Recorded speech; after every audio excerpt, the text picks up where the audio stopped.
to a Robin Banks Productions, baby.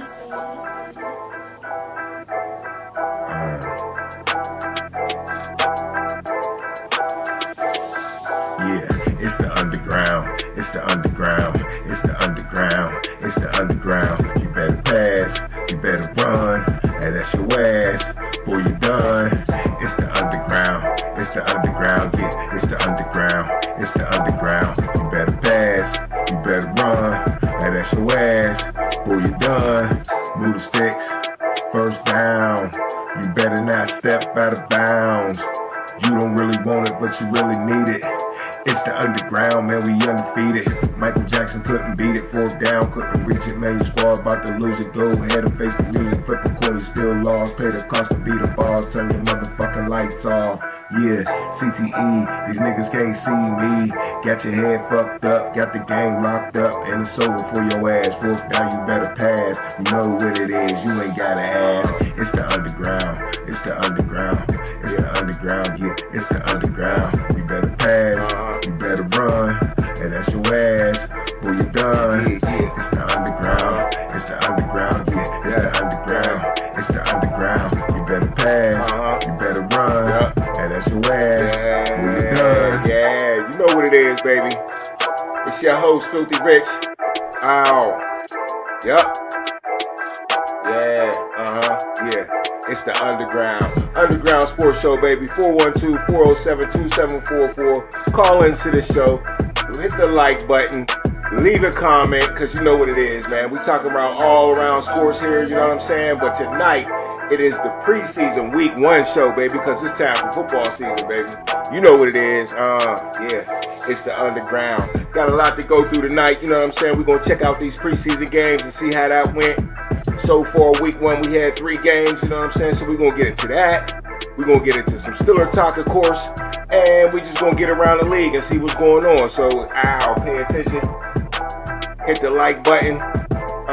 Yeah, call into the show. Once again, it's your host, Filthy Rich. I appreciate you showing up if you're here. Once again, hit the like button because that really gets me out there. I appreciate that, man. And yeah, we back in business, man. Thursday night football, man. Even though it's the preseason, I'm excited, man. I don't know about you, but we had 3 games tonight, and they kept me entertained for sure. You know what I'm saying? So let's get straight into it, man. We had the Colts and the Ravens tonight. That was a good game. You know what I mean? We also had, it was the Bengals and the Eagles. And right now, we got the Raiders playing against the Seattle Seahawks. So, hey, all around, man, we can't complain. It's the beginning of the year, and we getting to see what we want to see. Now, in the first game, the Colts versus the Ravens, of course, the hated Ravens. You see my Steelers in the back, man. Look, this is a show, man, where, you know, y'all know I love my Steelers, but we talking about all around football here, so we will get to Pittsburgh, all right? We will get to Pittsburgh. But right now, we're going to talk about what we just seen in the Colts game, right? The Colts and the Ravens, man. Look, Ravens kind of dominated the game, but it wasn't that bad for the Colts, okay? Colts came out with their starters. Anthony Richardson started the night for the Colts when it wasn't a good show, man. First thing off the bat, he gets sacked, he get hurt, and he's out of the game. They said he dislocated his finger. One was going left and one was going right. They didn't show his hand. They just showed him on the sideline with the headset in already. You know what I'm saying? So once again, Anthony Richardson is hurt. Now, what was crazy about the play, for real, is that is it the way that it happened. All right, and I should have brought up the the video already, but I'm gonna get it real quick. But he definitely should have seen it coming. I don't understand how you don't see this coming. So I'll just drop it in here real quick. We're gonna get to it. Hold on, let's see. I'll bring it up. But this is the reason why they don't want Anthony Richardson playing, because he's just not aware at all. And I think this just was the story of the night right here, for real, for real. I mean, not only, there's a lot of stories in this game right here for early preseason game. They gave us a lot. Okay, here we go already. Only thing I would love to see, I would love to see him swipe at the ball as he's making the time to try to get that Start this over real quick. And he is going to come unblocked. Only thing I Boom. would love to see, I would love to see him swipe Now, at the ball. As what's he's wrong making with the this time to is, try like to I get said, is that awareness. sack fumble. And he is going to come unblocked. Anthony Richardson. This is not your blind side, bro. This is not your blind side.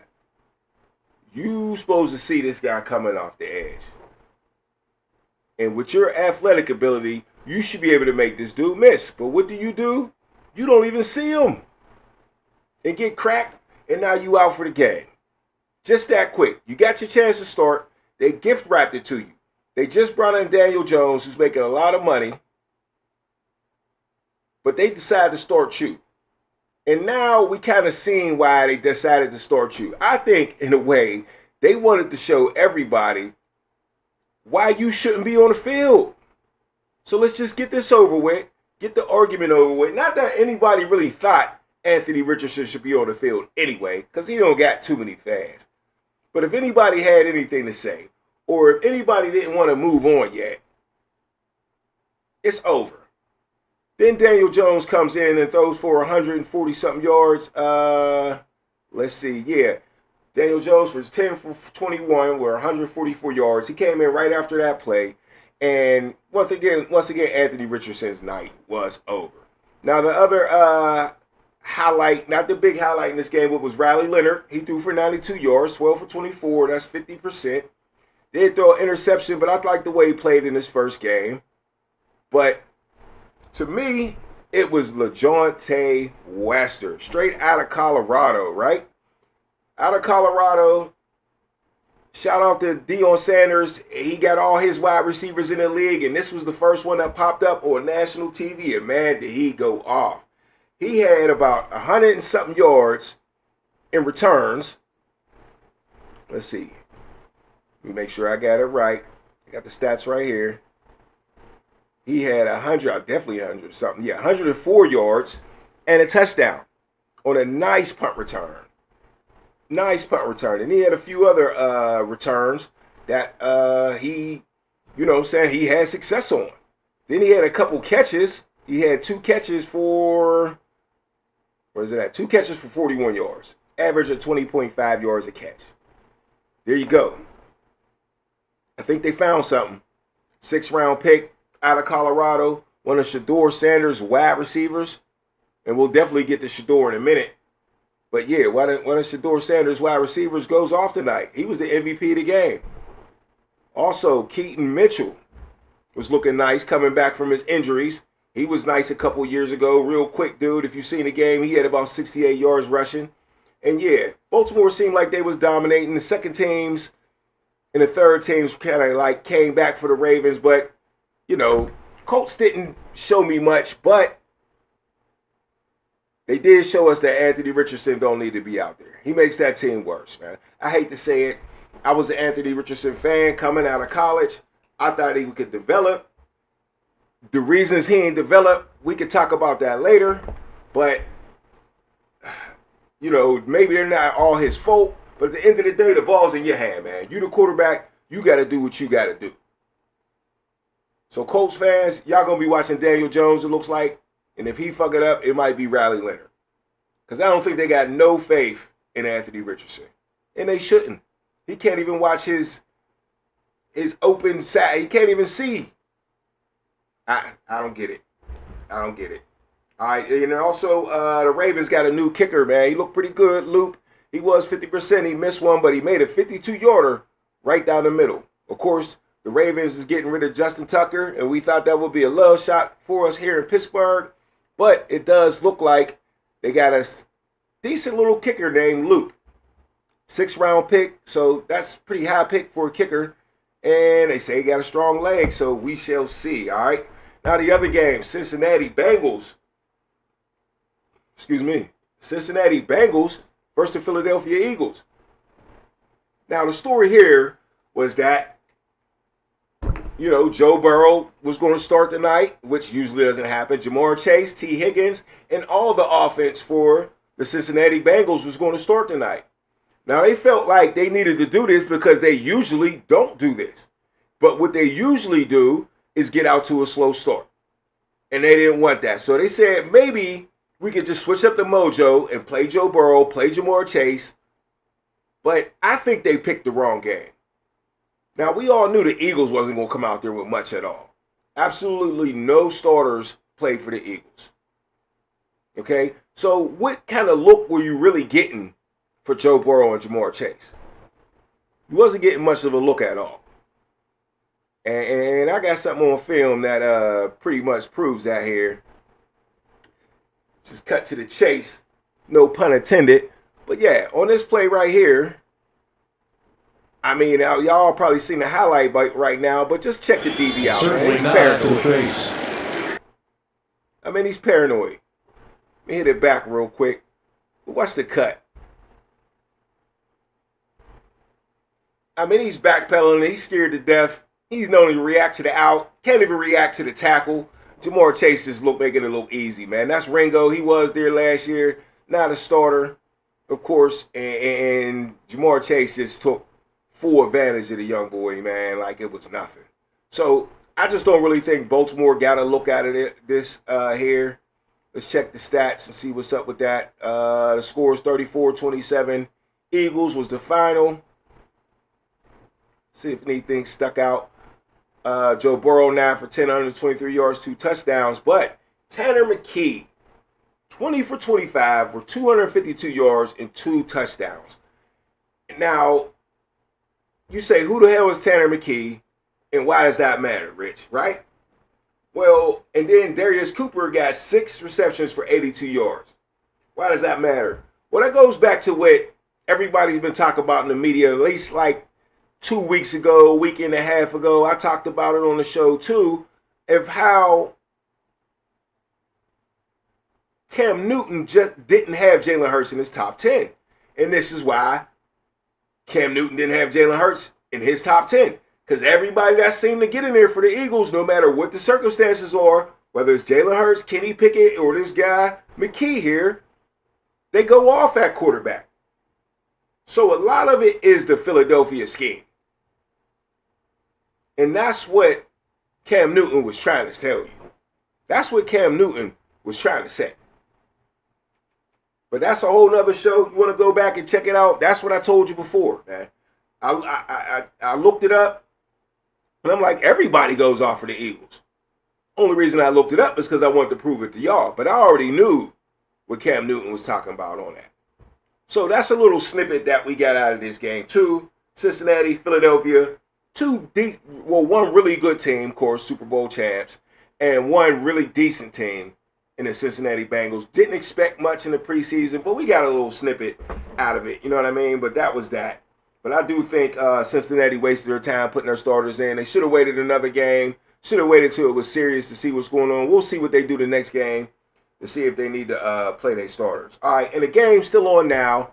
Let's check the scores. Las Vegas versus Seattle.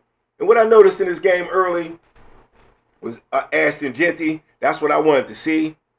Wanted to see what he was going to do, and he got totally shut down. Let's check his stats. At least I didn't see none. I was kind of getting ready for the show once this came on. Looked like Mostert is the leading rusher with only 11 yards, so the offensive line don't seem to be doing too well. But Ashton Genty, man, 3 carries for -1 yards. The man that ran for 2,600 yards in college almost broke Barry Sanders' record. Didn't show us shit tonight. Now, we shall see. His line didn't look that great. I must say that. But only 3 carries. It's hard to judge it on 3 carries. I ain't saying that. But he didn't give us a flash like he thought he was. So it is what it is. The Raiders' offense altogether, first team backups, none of it really looked good. But I tell you what, Seattle did look real good. Their running game looked like their running back ran for 2,600 yards last year. But offensive line is going to help you. Now, his name was George Holani. I never heard of this dude. George Holoney ran 7 carries for 61 yards, all in the first quarter, and had a touchdown. So yeah, the unexpected guy, which the NFL preseason is all about, the unexpected guy, who's going to be the guy nobody's watching for, who's going to step up. Got something in the chat here. Hold on, give me a second. We'll be at Panthers versus Browns game tomorrow night. See Colorado players. Yep, all day. All day. And that's exactly what I'm about to get into. Appreciate the transition. Appreciate the segue, because that's up next. Shedeur Sanders. Let's talk about it. Let's talk about Cleveland, man. Let's not only talk about Shedeur Sanders, let's talk about Cleveland in the whole. Let's talk about Deion Sanders, and let's talk about what lined all this up. And what am I talking about? I'm talking about Shedeur Sanders getting his first start when nobody's seen this shit coming. Now, this is like a gift from God, but he's going to make you work for it. And that's what God do. And that's what God do. I'm a God-fearing man, and God's going to give you a gift every now and then. But that don't mean you ain't got to work hard to take advantage of your gift. Okay? Now, the story is that they're trying to take advantage or trying to set up Shedeur Sanders. Okay? That's the conspiracy right now that ESPN is throwing out there. Personally, I don't believe it. I don't believe that's what it is. So let's back up a little bit, all right? Because this all kind of stemmed from some conversation before that, all right? It goes all the way back to the owner last week when he spoke on Shedeur Sanders, okay? Now, why did he say it? I don't know. What was the question? I don't know. I don't think anybody knows except for the person that asked the question, or maybe some insider that was there. But we still don't know the answer to who asked the question. But somebody asked Cleveland's owner, Jimmy Haslam, about Shedeur Sanders, and this is what he had to say. That he wanted the franchise to draft Shedeur. Listen to what he had to say. If you'd have told me, let's say we picked him on Saturday, right? Friday night driving home, y'all are going to pick Shedeur, I would say that's not happening. But we had a conversation early that morning, and then we had a conversation later that day. I think we had the right people involved in the conversation. At the end of the day, that's Andrew Berry's call. Andrew made the call to pick Shedeur. Just like who's going to start or what play we're going to call is Kevin's call. But that's Andrew's call. He made the call. Is he saying that? Okay, so what he said was that if Friday night, before they picked Shedeur, if you would have asked him, was Shedeur going to be on the team, he would have said no. Or we going to pick Shedeur, he would have said no. I don't see a problem with that, especially when he follows it up saying, we talked it out, we hashed it out on who we needed to talk to in the building. He's already saying the GM, of course, and the coach. Who else is he talking about? We talked to them, and then we decided to pick Shedeur eventually.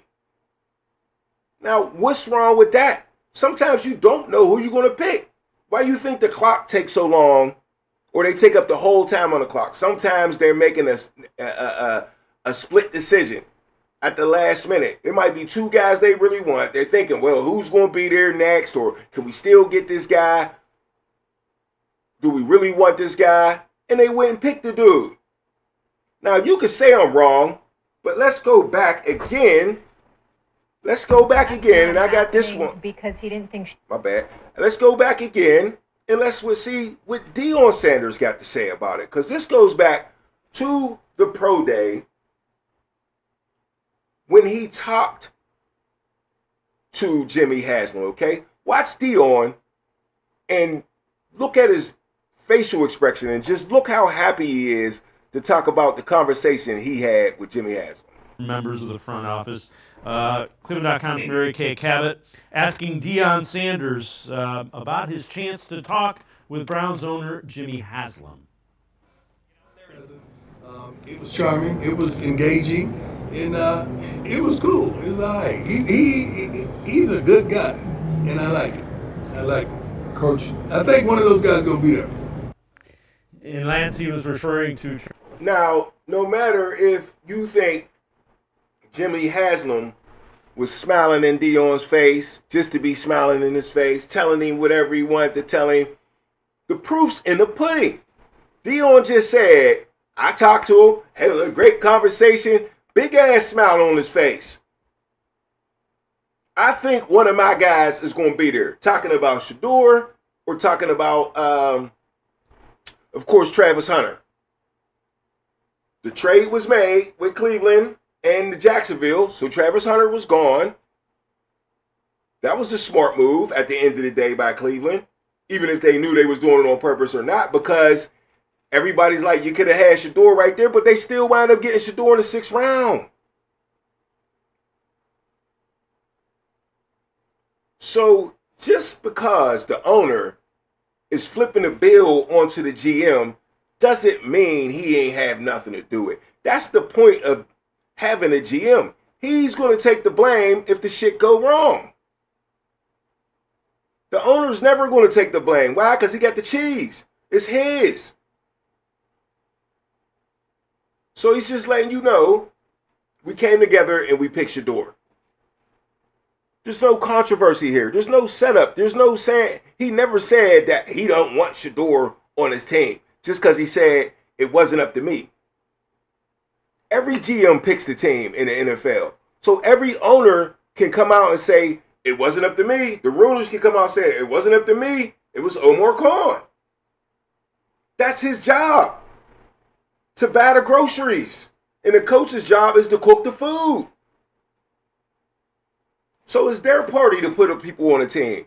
Now, if the owner step down and say, hey, I want you to pick this guy, he still ain't going to tell you. So everybody was saying from the very beginning, by the way them two looked at each other, y'all remember that in the draft, right? That Jimmy Haslam overrode him. Maybe he was just clearing the air.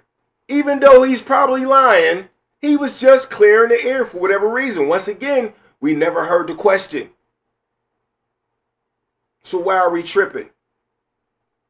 So let's move forward. Instead of backwards, let's move forward now to the game coming up tomorrow, LAB. You still with me? I know you looking forward to going to the game because this is exactly what you wanted. This is exactly what everybody wanted. This is exactly what everybody that spent their hard-earned money, that $250 million that the NFL made on Shador Sanders jerseys, this is exactly what they wanted. This is exactly what Cleveland should want. We know Cleveland sucks. We know Cleveland's dumb. We know Cleveland gonna shit on themselves. They don't even know what they got in Shador. But now everybody is tuned in. ESPN's tuned in. It's the first story I'm talking about. NFL Network's all they talking about.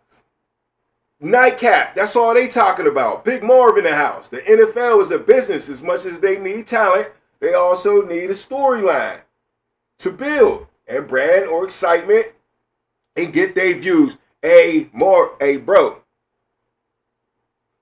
I say it all the time. It's all about views. It's the future, bro. It's the future. I'm here for the motherfucking views. And I appreciate y'all. But that's how you come up these days. You need the views. Now, winning gets you views, but there's also other ways to get views. You can get on here and not know what the fuck you talking about football, but if you funny in the motherfucker and you entertaining, you gonna get the views. So if you're a football team, I don't give a... The Pirates... They don't give a fuck if they lose. They got these dope-ass colors. They got these dope-ass hats. They're going to get 1 star like Paul Skeens, strike everybody the fuck out, and they're going to sell that shit to death. So this is a blessing. Now, the reason the man's starting is Kenny Pickett's hurt, Dylan Gabriel's hurt, and Joe Flacco, he just got the experience. So what's the point in putting Joe Flacco in there, right? So it seemed like Shador going to play the whole game. They went and got Tyrone Huntley, but he just got there. How much of the offense do he know? Now, once again, ESPN Shador would be. is saying that Shador is being set up, and I disagree. But let's listen. But I'm going to answer this question by saying Shador Sanders. And I'm going to. Let me go back. My bad. Here we go. But I'm going to answer this question by saying Shador Sanders. And I'm going to tell you why. I think he's being set up to fail. That's right. I'm going to say it. Okay. Here we are on national television, right? There's been 11 practices, if I remember correctly. He's been starting against he's been playing against the third unit. He's fourth on the depth chart. And then suddenly you throw him into the start lineup, and he hasn't had any reps with the first team at all. Think about that. So you're just gonna throw him to the wolves like that, huh? I mean, you know, if he had first team snaps in practice, I don't say that, but he doesn't, and then all of a sudden he's starting tomorrow night. It's like you want him to fail. I'm not accusing the coaches of doing this. I'm not accusing the GM of doing this, but that owner, Mr. Haslam, that's a different animal right there, Mr. 200. What I told you. They on the owner's nuts, man. He didn't even do shit but say, I didn't pick him. The owner never takes the blame for shit.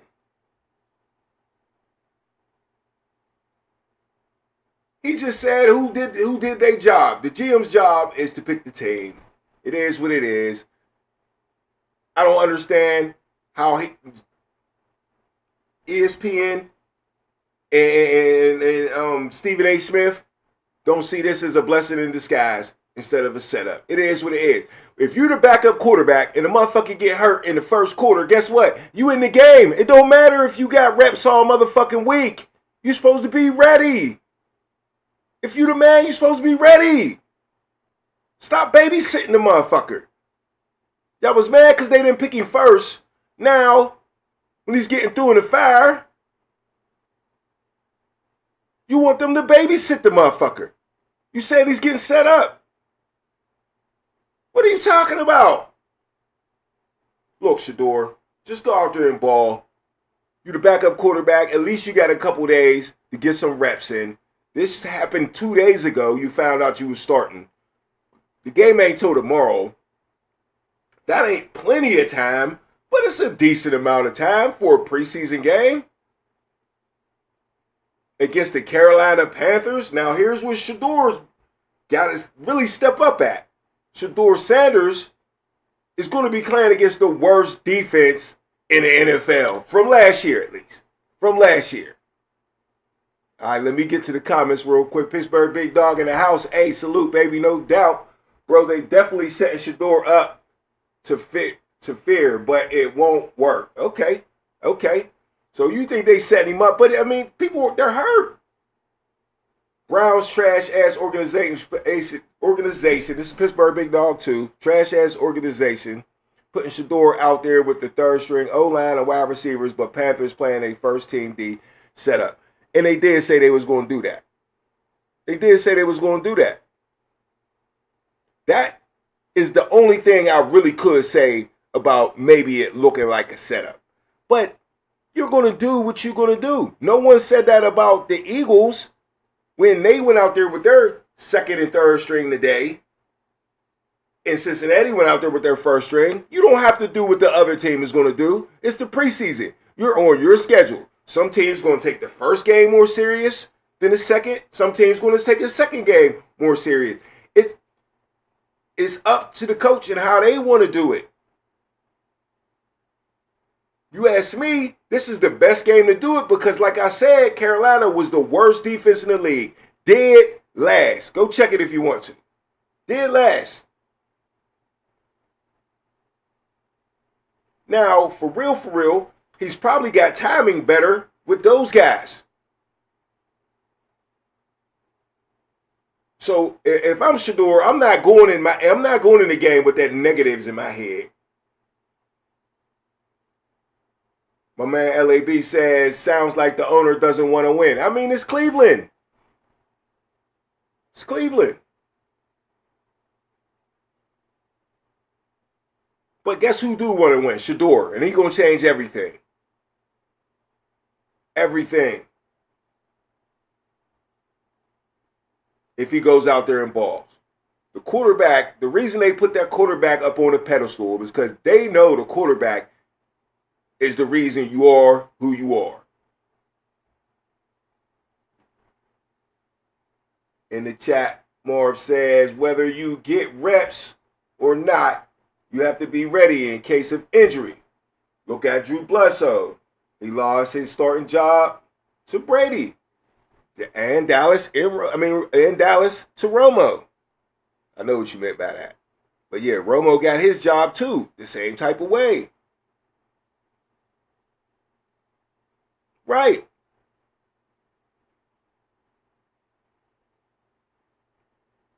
It's the preseason.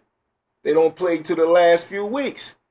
So, to me, look, Shador doesn't have a chance but to go into the game. Now, they could put Joe Flacco in there. But for real, even for entertainment purposes, we don't want to see that.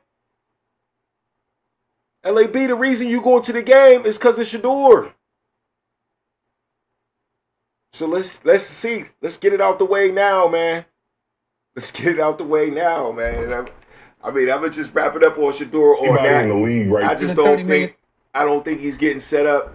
I don't see the conspiracy theory in it. I just think it's a situation where God put him in a place where he was supposed to be anyway. He should be the starter for the Cleveland Browns. You done seen all the stats. Even though they ain't get all the reps that he was supposed to get, he should have been elevated. We know Kenny Pickett. We know Dylan Gabriel ain't better than him. And we know Joe Flacco's too old. Cleveland, they going to do it anyway. But I'm telling you, you stupid to even prepare for Joe Flacco to be your starter. You're wasting time. You're wasting time. Why not just go with the young boy? You got 3 young boys. You got Kenny Pickett, Dylan Gabriel, and Shador. What's the point of going with old-ass Joe Flacco? Let's start the future now. You fucking suck. What are you waiting on?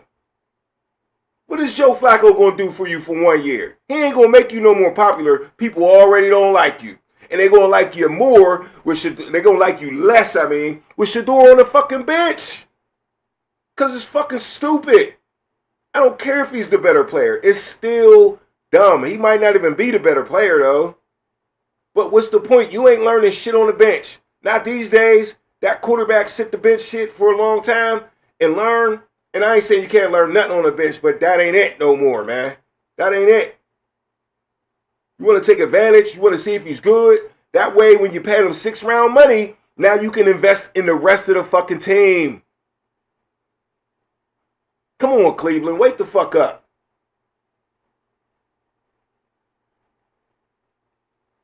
LAB says, I want to see the Panthers' deep wide receiver core. Me too. Once again, LaJohntay Wester just went off from Colorado tonight in the Baltimore game, and I think Jimmy Horn's going to do the same damn thing. I really got a feeling that Jimmy Horn's going to do the same damn thing tomorrow. He's going to impress. LAB, is he doing any other thing than playing wide receiver? Is he doing any punt returning or anything like that? Because LaJohntay Wester went off tonight. I think little Jimmy Horn got a little punt return in him too. But we're going to move on with Shador right now. We can get back to that later if y'all want to. But up next, man, his brother Shallow. I got to shout out his brother Shallow because they shouting him out down in Tampa Bay. It says here, Shallow Sanders had Titans receivers threats in jail at joint practice today. That means he had them on lockdown. Sanders reportedly dominated the one-on-one portion of practice, locking up both tight ends, tight end 1 and tight end 2, Chig Okonkwo. I don't know him. That's what's wrong with the Titans. Nobody knows nobody on their goddamn team. And David Martin Robinson, tight end number 2. He locked them both down. He's a safety, so yeah, he's going to be watching tight ends. Sanders' preseason performance is reportedly vital to his chances to make the final roster, of course. The Buccaneers rookie safety is balling out to try to lock up his spot. Hey,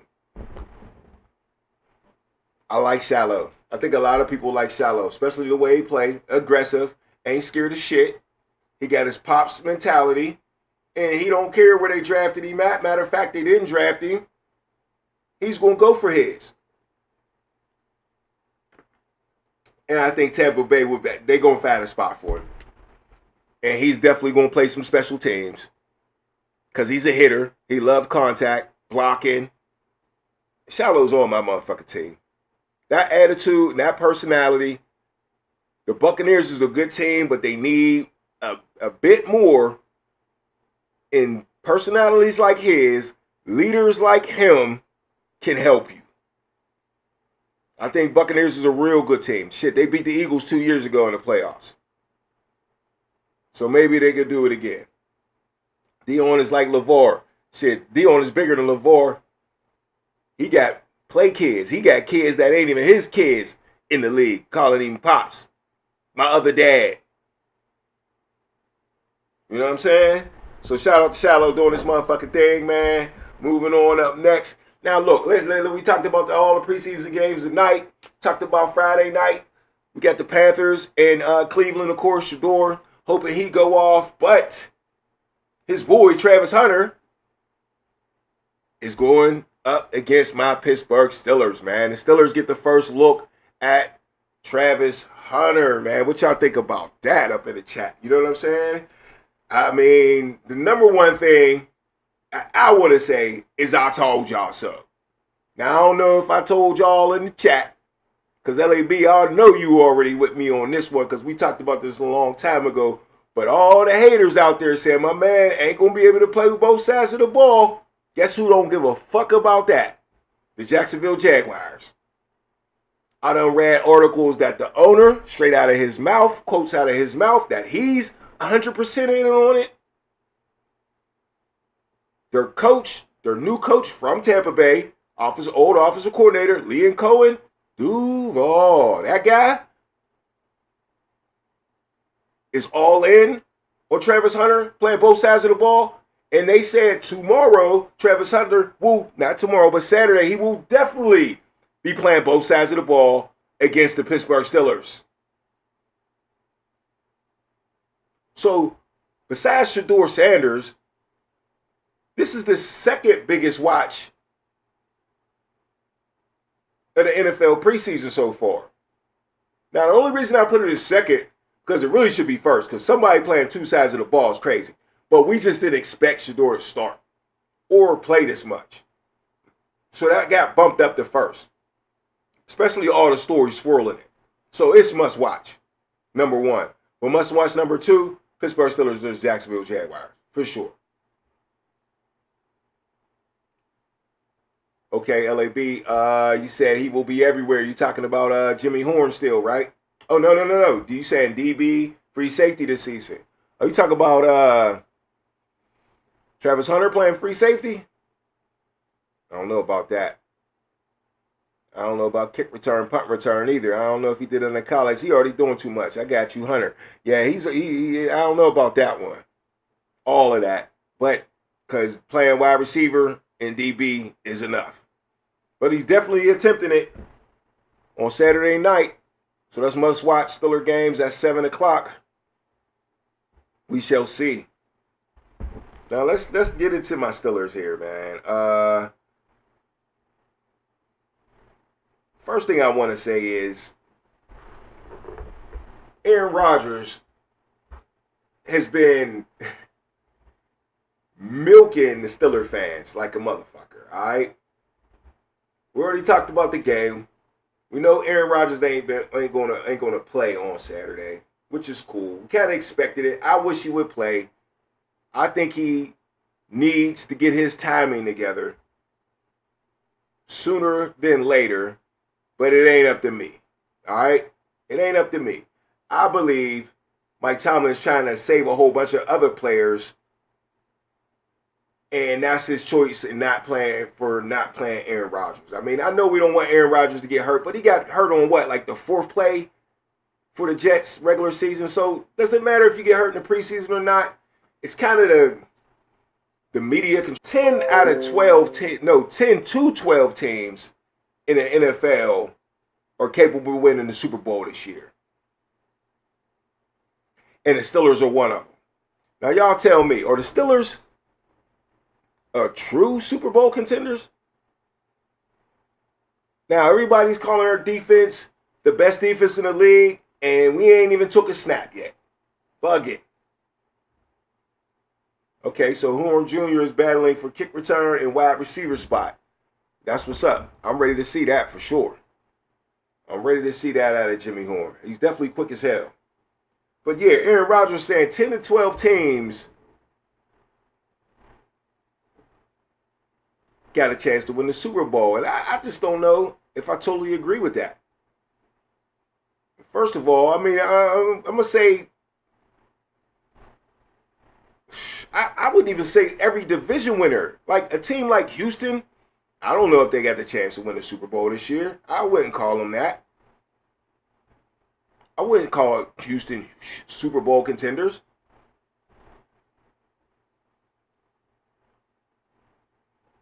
I wouldn't call, who else wouldn't I call a Super Bowl contender? Let's see. It's the AFC here. Minnesota Vikings? No. Green Bay Packers? No. Tampa Bay Buccaneers, even though they won their division last year, they're going to be better, but no. Rams, Seahawks? I don't know what Aaron Rodgers is talking about. And I'm not ready to say that the Steelers are Super Bowl contenders. I mean, the way Aaron Rodgers has been playing for the past 2 years, I don't think so. I think he's saying shit just to get into the feelings of Steeler fans. Yinzers want to hear that shit, and that's the word he keeps using. Yinzer this, Yinzer that. You know, the Yinzers, there must be something in the water around here. I've been around Yinzers my whole life, milking it. But he's doing a hell of a job.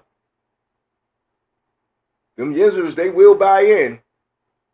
They will complain all offseason until that season's about to start. And then they in for it, bruh. They in for it. And Aaron Rodgers is setting them right up. Setting them right up, man. But are the Steelers capable, truly, of being a Super Bowl contender? Come on, man. We got a decent chance, but we got to get it together first. And then we can talk about that. Let's talk about that after we check out this schedule right here. You know what I'm saying? Let's talk about that after we get through week 4. Let's get to that bye week, and then let's call the Steelers a Super Bowl contender. Because if we 2-2 at that point, after playing the Jets, the Seahawks, who looked decent tonight, the Patriots, and the Vikings, if we're 2-2, we ain't no damn Super Bowl contenders. So let's get through that first. I want to be 4-0. No bullshit. Justin Fields done fucked his toe up. Everybody say at practice, he ain't been shit. So he better not come out there and slice up this #1 defense everybody's talking about. Then Seattle, they bringing in Sam Bradford. He didn't play tonight, so they think he's doing his thing, but I've been hearing terrible things about him in training camp too. They got a rookie head coach. Believe so. I might be wrong about that. Anyway, still, they got new parts everywhere. But once again, they looked good tonight. Patriots, they got a new head coach. Not a rookie, but Mike Vrabel. They're trying to get things together. They got a young quarterback that the Steelers should be able to take advantage of, so we should beat them. And the Vikings, J.J. McCarthy. He's young. Plus, Jordan Addison was just coming back that game, so he might not be in sync because he's getting suspended for 3 games. And I hear that Jetta's, Justin Jefferson, it got a hamstring. That's going to have to heal. So he could be banged up or slowed up by that time or just coming back, just getting into rhythm with J.J. McCarthy. And the Steelers always take advantage of rookie quarterbacks, right? So we can't lose that. We can't lose to them either, especially talking about we got this #1 defense. So miss me with the Steelers being Super Bowl contenders until we get to week 5 or bye week, okay? If we 3-1 with a good loss or we 4-0, let's talk about it. But 2-2 ain't going to fucking cut it. Even if we 3-1, we lose to the Jets, that ain't going to cut it. Because the season just begins after that. We got to go to Cleveland, then Cincinnati, then Green Bay, Colts. Chargers are going to be good this year. Then back to the Bengals. than the Bears. We should be able to fuck the Bears up. But the Bears might be better by then. We shall see. Got Buffalo on the schedule this year. Ravens twice, of course, at the end of the year. Detroit. Come on now. That's a lot. Let's not get ahead of ourselves, Aaron Rodgers. But Aaron Rodgers, once again, what he's doing, he's gassing up the Steelers fans, man. He's gassing them up. Now, next question for y'all, man, and we're going to stay in Steeler Town right here, is Mike Tomlin on the hot seat, though? Is all this anticipation and all this supposed to be Super Bowl contenders, does this got Mike Tomlin on a seat that's even hotter than he was even on? Now, I don't think Mike Tomlin is going to get fired, but I do think Mike Tomlin's on a hot seat this year.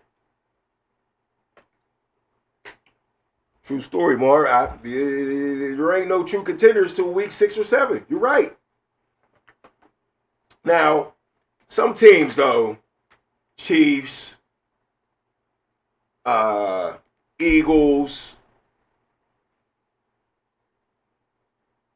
Buffalo, Ravens, you got to give it up to about 4 teams. Now, Mike Tomlin's job is secure, but tell me this. Here's the question.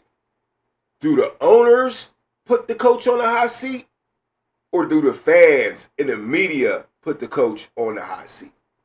Because I see a lot of times where once the media and the fans jump on you, it put a lot of pressure on ownership. Now, here in Pittsburgh, they don't let that happen too much. But this year, I just feel like it's different. Because what doesn't usually happen in Pittsburgh is we usually don't go out and spend this type of money and bring this type of team together and go for the gusto like this. So now coaches is getting everything they need. Mike Tomlin got his wish that he's been begging for Aaron Rodgers for 3 years now. He finally got his wish. Arthur Smith got all the tight ends he can handle, right? That's what he loved. He loved his tight ends. He got all the tight ends he can handle. Jonnu Smith, who had a career year last year. Pat Freiermuth, who everybody loved. And Dwayne Mount Washington, who could block better than their tackles. So he got everything he wanted. There's a lot of pressure on these coaches this year. And I do think that the media and the fans are going to come down hard on the Steelers coaches if this don't work. I'm telling y'all that right now. It is what it is, man. I don't think Mike Tomlin's going to get fired, but they definitely going to go in on him, man. They definitely going to go in on him. All right, up next, man, we're going to go to halftime real quick, but I got some injuries around the league I want to talk about and some games coming up. See how this season is going to size up, man. We're going to finish up this preseason week 1 preview and review. So, man, stick around, man. Hey, it's the Underground, man, and we're going to go to halftime. I'll be right back.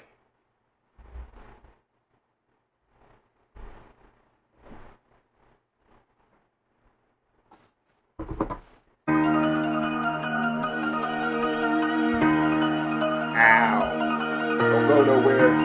We right back. Ow. Yeah.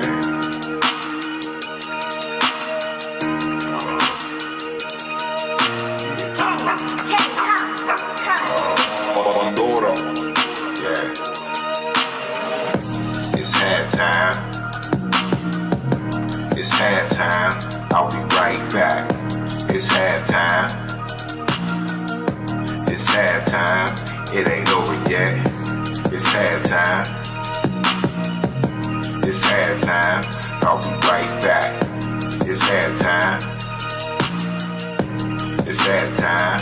It ain't over yet. It ain't over till it's over. Pull back, run you over. It's the halftime show. We need a turnover. Pick 6.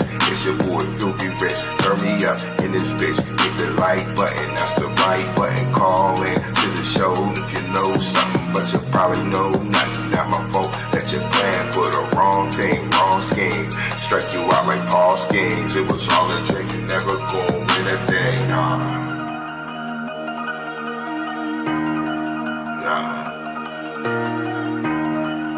Yeah, you know what it is. It's halftime. It's halftime. I'll be right back. It's halftime. It's halftime. I'll be right back. It's halftime. It's halftime. I'll be right back. It's halftime. It's halftime. It ain't over yet. Ow, appreciate you hanging in there if you're here. You know what I'm saying? Let's take me a little water break real quick. Ow, use the John. You know what it is. Ow, it's the underground. Like I said, man, we're going to get in around the league a little more, man. You know what I'm saying? I had to get into my Steelers. Got preseason week 1 review, preview. Ow, yeah. All right, once again, man, we watched it earlier, man. Ashton Genty getting shut down. Javonte Wester going off. Colorado ex-wide receiver. Who else went off tonight, man? That running back from Seattle did his damn thing. Nobody knows. Holland, I think his name was. Let me make sure I got his name right. Holland. What was that? The Raiders, Seahawks, yeah. George Halani. So let's look out for him in the future, man. And look, let me tell y'all, man, these preseason games is important. Watch the fucking preseason. This will give you a big advantage in your fantasy football, man. Catch a couple cats that you didn't know about. You know what I'm saying? Sleepers, that's what they call them in fantasy football. So this is where you see them at in the preseason, man. I'm always digging in. You know what I'm saying? But let's look around at some injuries, man. Some injuries around the league that might affect the season. The biggest injury today so far, man, the Texans safety C.J. Gardner, man, carted off with a serious leg injury.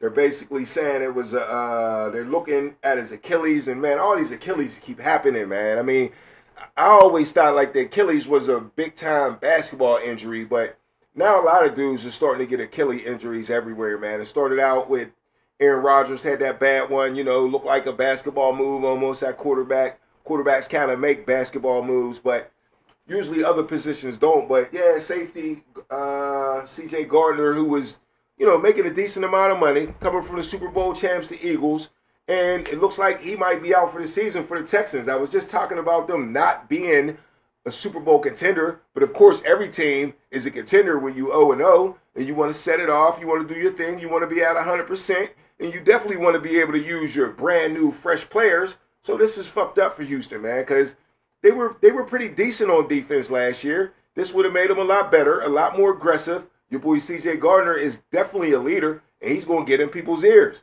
You know what I'm saying? Like that Jalen Ramsey type. I think the Steelers, we needed some leaders like that. We could really use it on offense. That's why I kind of buying into the Aaron Rodgers things a little bit. But yeah, C.J. Gardner is one of them outspoken cats that you really need around. And it's hard to lead from the sideline, man, in a cast, in a boot. It just really can't be done. And the higher level you get on, you know what I mean, unless you Tom Brady and then even, man, you disappear after a while. So, man, heartbreaking right there that he's out because he was anticipating the season big time, talking a lot of shit. Up next, Matthew Stafford, man. Diskin is back. Diskin is back. Now, they say he might be back Monday. I heard that. And, you know, they still saying Mike, though. But, hey, Matthew Stafford ain't no young buck. Been around for a while, slinging a rock. I can't imagine that a bad back is good for getting sacked or throwing a bomb. It can't be. Your back is everything. So we talking Diskin and back. That's not a good thing. It's not starting out very well for Matthew Stafford. He got Puka changing his number, motivated back to his number 12. He said that was his number. And we didn't give it to him, but Devontae Adams got a chance to get his number. Look that story up one day if you want to, man. Puka Nakua tells how he got into that number 12 and how Devontae Adams got his number 17. In the chat, Tomlinson sitting on the devil's seat. Hey, I mean, Mike Tomlin, you mean? Okay. And in the sports world, outside of the Pittsburgh, you know, organization, Mike Tomlin's on the hot seat. You can argue that if you want to, but on the outside of that facility, his seat is so fucking hot. And it shouldn't be, though. That's the wild part about it. It shouldn't be. But they built it up so much already, and then they threw him this team, then they throw him a Hall of Fame quarterback, then they throw him one of the best tight ends in football last year. You know, they hyping up a rookie running back that ain't did shit yet, but fumble at practice and getting blown up in drills. Ain't talked about Jalen Warren one time. Nobody. All right, back to people hurt. Rashee Rice got a groin. Now, KC got to be careful with this right here because they could miss him for a long time if they don't play this right. But let me tell you why. Rashee Rice is in a little jam that he got into last year, and it's still real sticky right now, right? So he really just got sentenced to, like, you know, he got to spend like so many weeks in jail, but he get to do it when he want to do it. He's going to be on probation for a while. He was speeding in a car, had an accident. Nobody died or nothing like that, but, you know, you speeding and get into an accident, you're going to pay for it. So he got to go to jail when he's ready to go to jail. So, yeah, he'll be able to play the season. But the NFL can still suspend him whenever they want to. Just like Jordan Addison suspended. Same type of off-the-field stuff. So he's probably going to get 3 games. He got a groin right now. So once you got a groin in the preseason, you got to shut it down. It's a wrap. Especially somebody that important to your team. A lot of people say he was the difference between the Chiefs winning the Super Bowl and the Eagles winning the Super Bowl. With Rashee Rice, people were thinking that maybe the Chiefs will have a 3-peat. So back to them making it, doing this right, with that groin, if he's hurt, you can't serve your suspension while you hurt.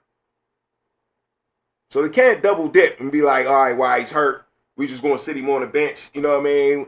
And be suspended at the same time anyway. Nah, you can't put him on the injury report at all. So they're going to rush this thing so he can serve a suspension the first 3 games while he still might be healing and give him some time to heal.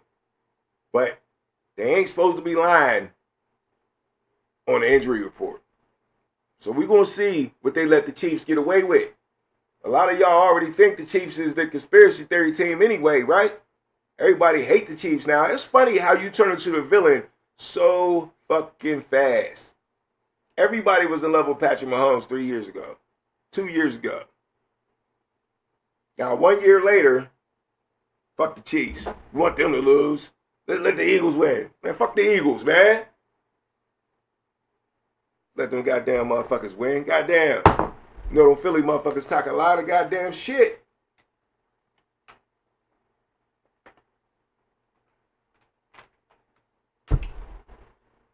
Up next, man, Khalil Shakir, also injured. Good player, man.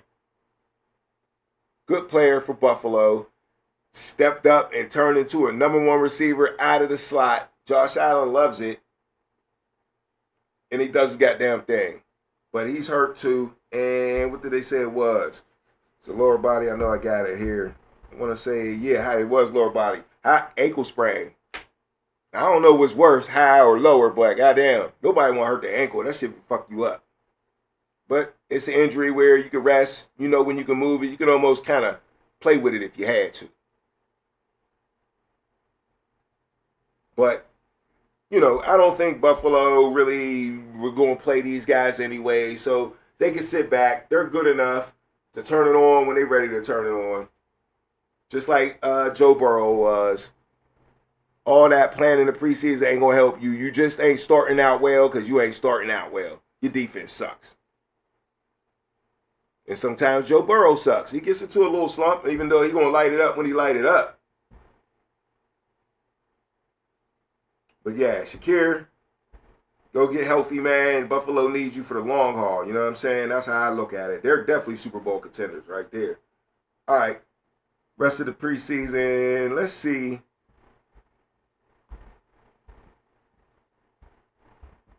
Here we go right here. Let's see the schedule for the rest of the preseason real quick. See what's going on. First of all, I got some other stuff for y'all too, but I'll get to that. What did I do with it? Save it in here. Oh, there we go. Hold on. Operations.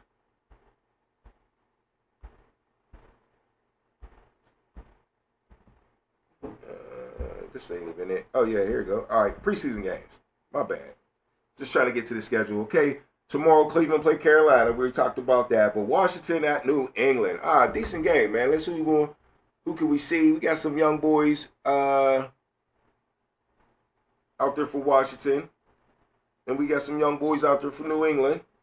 But Washington ain't going to try to do too much. They think they pretty good. You do got Debo get acclimated. I'm wondering if Jaden will play a little bit. Probably not.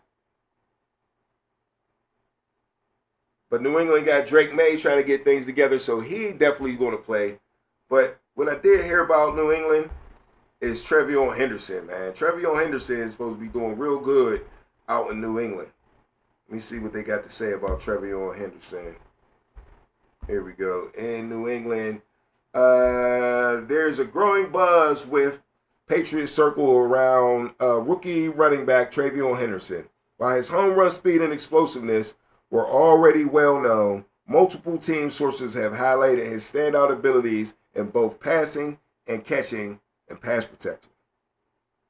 Words like special and difference maker have been used to describe Henderson. So yeah, man, Henderson coming out of Ohio State. Now remember, Judkins was his partner at Ohio State, but he's out. They didn't even bring him back to training camp after he got that charge beating up his girl. He ain't even been back yet. He ain't signed no contract. I ain't heard a peep. But his counterpart is making a name for himself in New England. And Mike Vrabel like his running backs. And they already got one in Ramondre Henderson. Ramondre Stevenson. So this little combo might be vicious. If you can't stop the run that day, you know what I'm saying? Your run defense could be whatever on the stats, but if that run offense is just shit, they going to get you. Just like the Eagles did to everybody last year. You can have the number one rush defense if you want to. Not today. So, yeah, the running game is coming back. They've been saying this is a passing league for a while now, but I promise you, I've been saying this 5, 6, 7, 8, 9 years now. The running game's making a comeback. Look around the league. A lot of good running backs. 16 running backs had over 1,000 yards last year. And I know what y'all going to say. Oh, 1,000 yards is easy to get. It's only 61 yards a game or whatever. Well, everybody ain't getting it. There's still only half the league that can do it. Still a lot of running backs that just can't get there. So if it's so easy, what's it even an accomplishment for? I mean, 60-something yards a game when they pass the ball all the time, it's a little different. You still getting busy. You still having an impact on the game, and you're still consistent. And that's what you want most out of your running game anyway. You want consistency. And that's why I always ask the question, are we going to miss Najee Harris here in Pittsburgh? Because he was Mr. Consistent. He was. You can be mad all you want if you don't like Najee Harris or the way he played, and that's cool. I didn't like some of the stuff I like about him either, but I'm not going to call him trash because if you look at what he did, and it ain't like the stats that you don't see on Sunday. Nah, you see them decent runs. He had a little crack here and there, and then he fuck it up. Crack here and there, and then he fuck it up, and he just get on your nerves.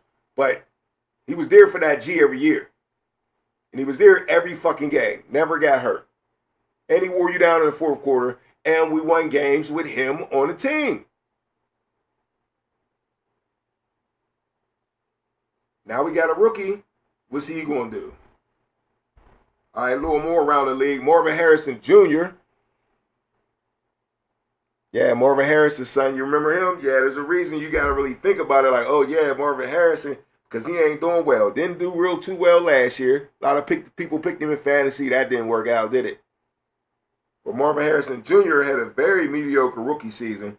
He's been getting locked up all camp by Will Johnson. I'm officially placing him as on bus watch. That's Paul Harrison on his little Twitter or whatever like that. I guess he's some type of Arizona insider or something like that. But yeah, Marvin Harrison Jr. ain't doing well either. Ain't doing well. But Pittsburgh Big Now Najee was average at best. Reliable, but vision was trash, and that's true. No breakaway speed either. But he was Mr. Consistent. He was reliable. He did the same thing every time. You knew what you had. Do we still have that? That's all I'm asking. Do we still have that? Are we sure? That's what we got in Jaylen Warren. I hope so. I think Jaylen Warren's nice. We just not sure.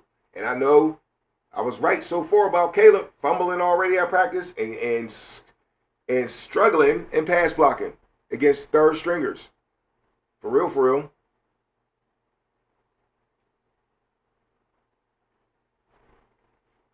Kyler Murray is trash. He's not officially trash.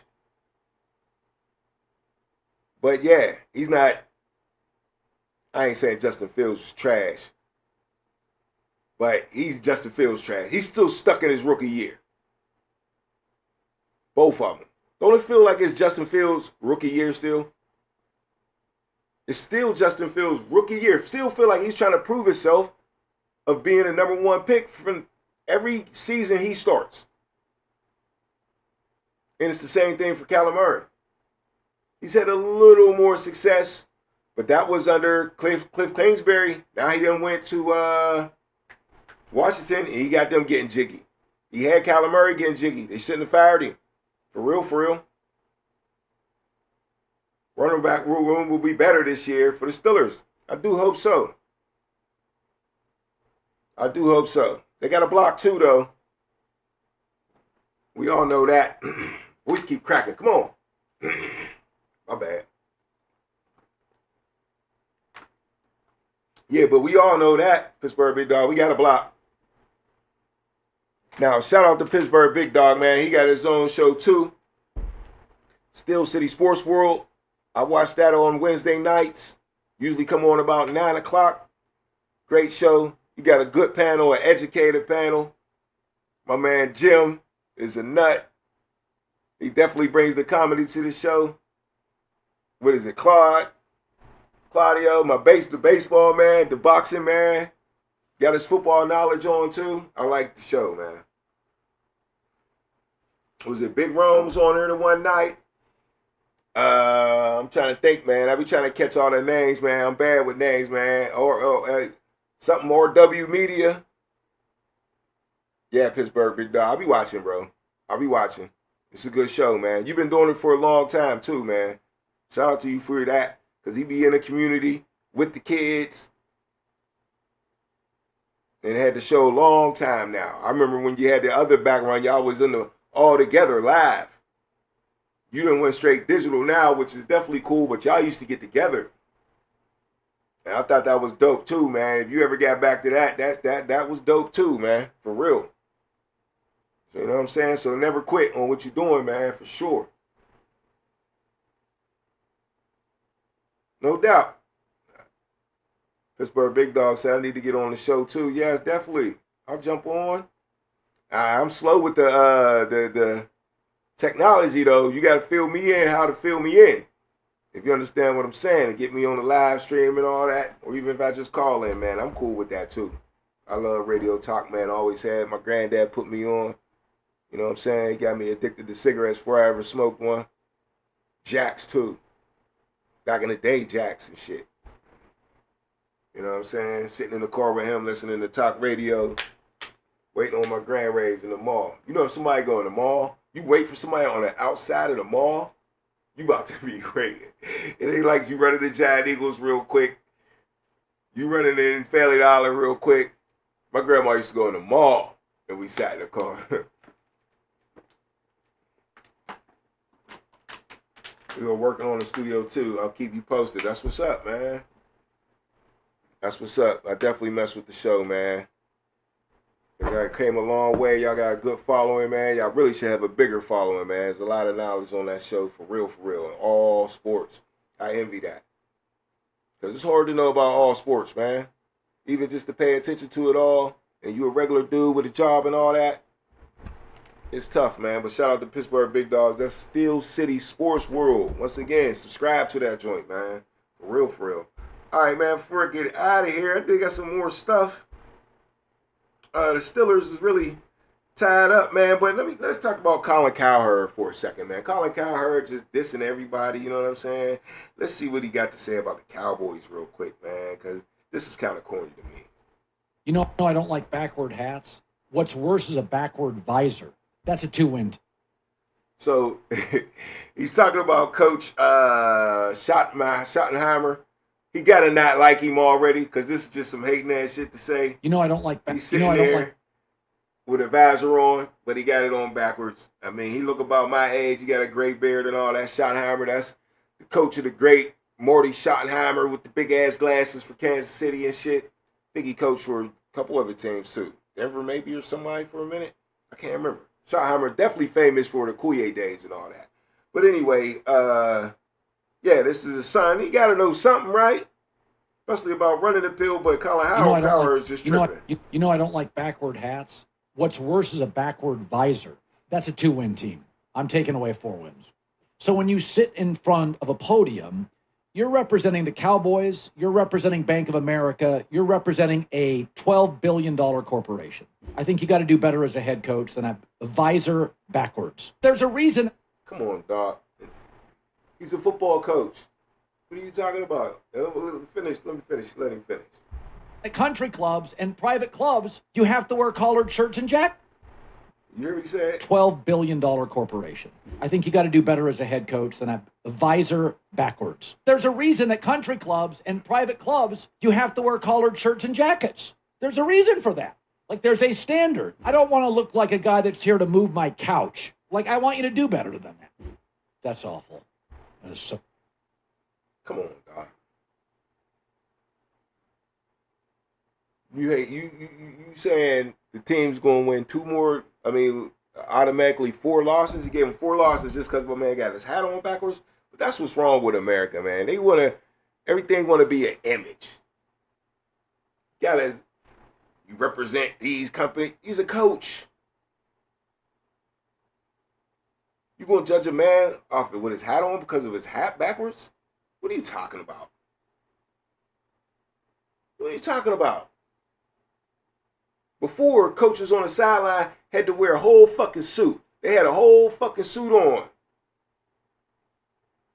Because that was proper etiquette. At some point, some coach was like, fuck this shit. What the fuck am I wearing a goddamn suit for? Then the khakis and shit came out. With the pullover, with the, you know what I'm saying? With the sweater, with the shirt underneath it, like Green Bay coach used to wear back in the day.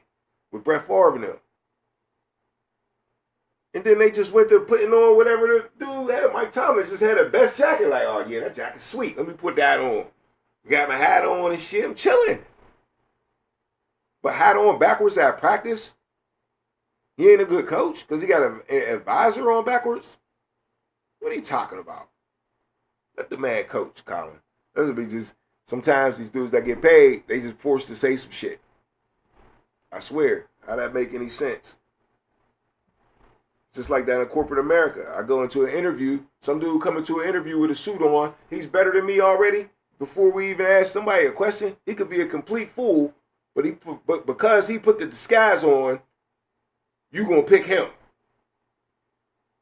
Because of a disguise. Dumbest shit I ever heard, man.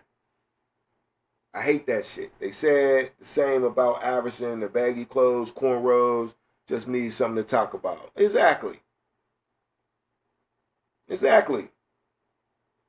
Now, you know, in today's days and times, if you say that about a black dude, you automatically going to get in trouble. So Your corny ass just had to find the only white dude with his hat on backwards.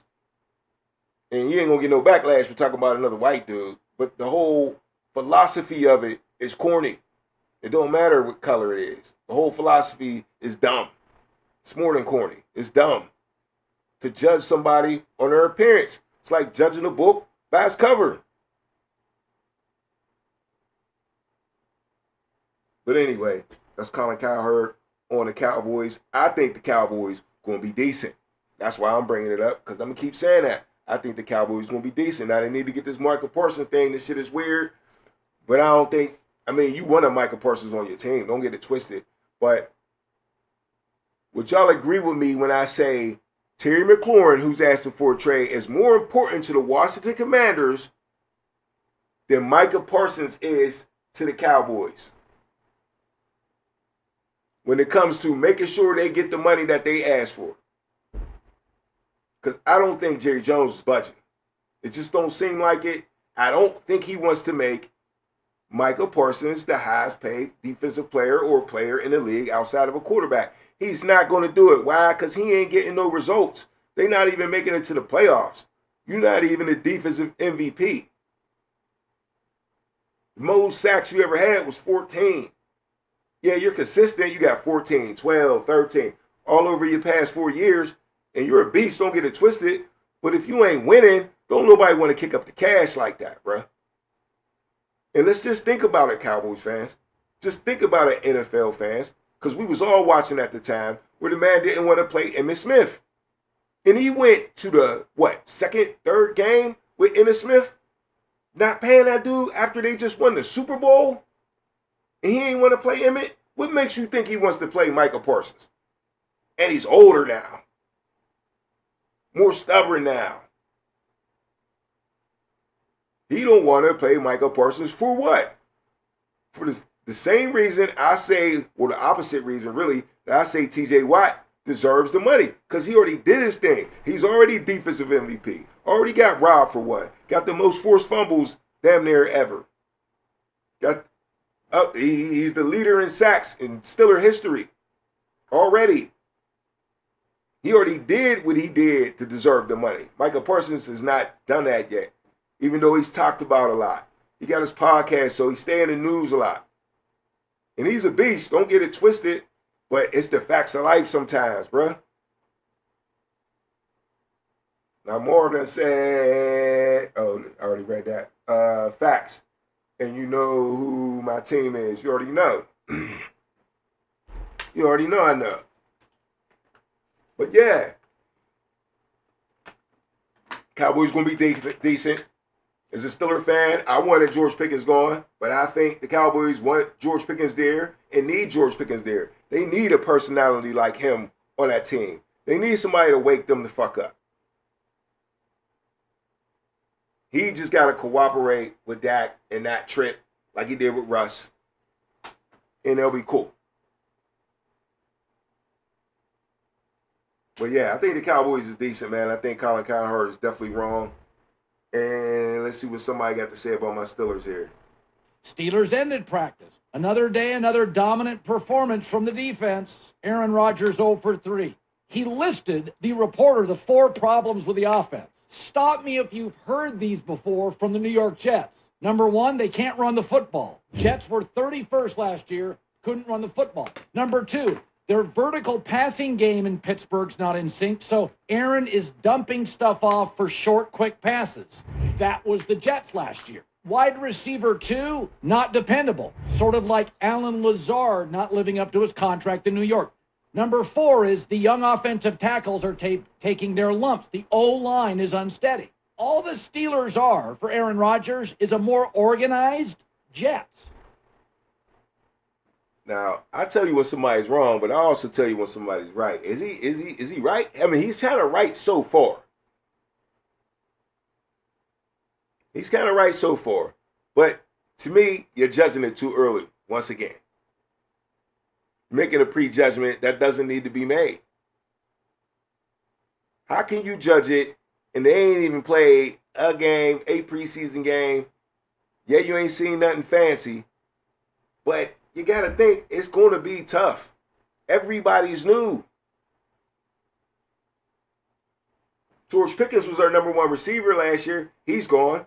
Calvin Austin III, he's there, but he was just getting in the rhythm last year. They bring in DK Metcalf, make him the leader when he ain't really been on the team yet. So you got all new leader. It's going to start slow. It's going to start slow. You got to pump your brakes. And this is why I said Aaron Rodgers need to be playing in the preseason. He will not be, but he needs to. He definitely needs to, because I don't want this slow start in the regular season. It's not what I want. We'll definitely be in trouble if that happens. All right, so yeah, man. Hey, that's about it, y'all, for tonight. I appreciate y'all showing up, man. Got it in. Next time, call into the show, 412-407-2744. Talk your sports, talk your shit. We got more preseason games coming up.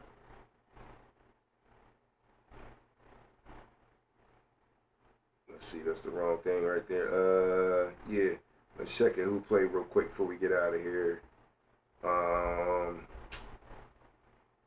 That's how I got deep into this anyway. I got to see what we did miss tonight, though. What I didn't see, because I'm fucking around on here, is Jalen Milroe tonight for Seattle. I need to go downstairs and rewind the game and see what Jalen Milroe did. Let's check the stats, see if you're on the stat sheet. Raiders, Seahawks.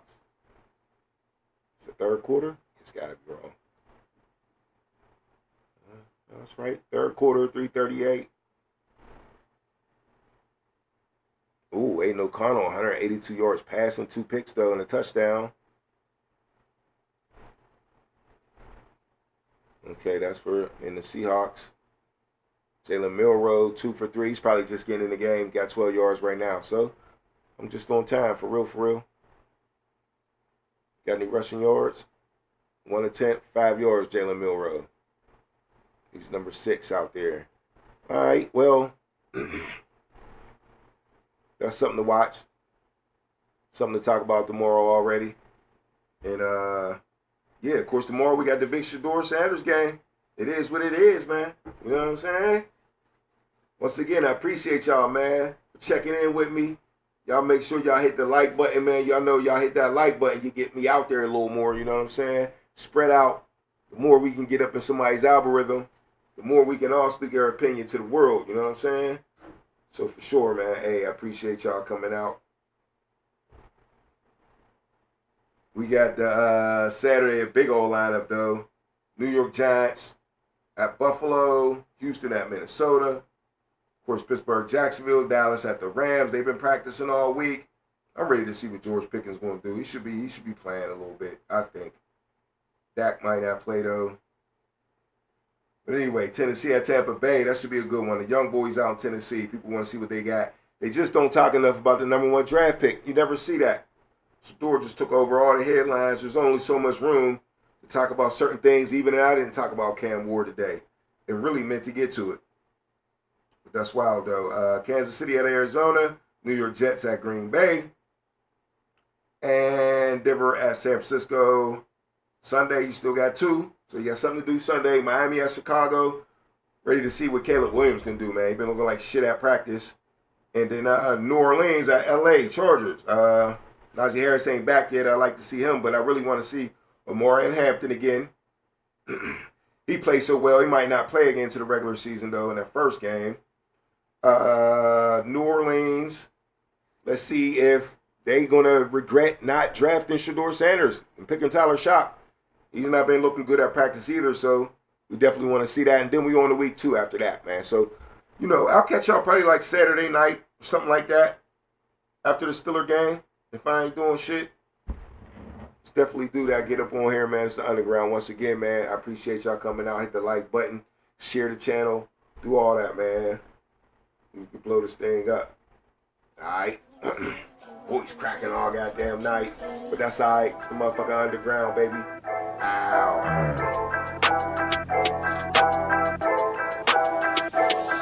Yeah, it's the Underground. It's the Underground. It's the Underground. It's the Underground. You better pass. You better run. And that's your ass. Boy, you done. It's the underground. It's the underground. Yeah, it's the underground. It's the underground. You better pass. You better run. And that's your ass. Boy, you done. Move the sticks. First down. You better not step out of bounds. You don't really want it, but you really need it. It's the underground, man, we undefeated. Michael Jackson couldn't beat it, fourth down, couldn't reach it, man, your squad about to lose it. Go ahead and face the music, flip a coin, you still lost. Pay the cost to beat the bars, turn your motherfucking lights off. Yeah, CTE, these niggas can't see me. Got your head fucked up, got the gang locked up, and it's over for your ass. Fourth down, you better pass. You know what it is, you ain't gotta ask. It's the underground, it's the underground, it's the underground, yeah, it's the underground. You better pass, you better run, and that's your ass.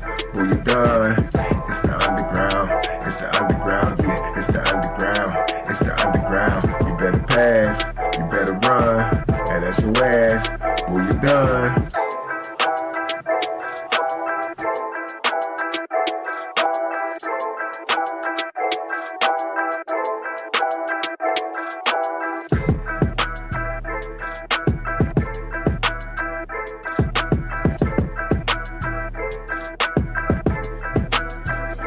Robin Banks Productions,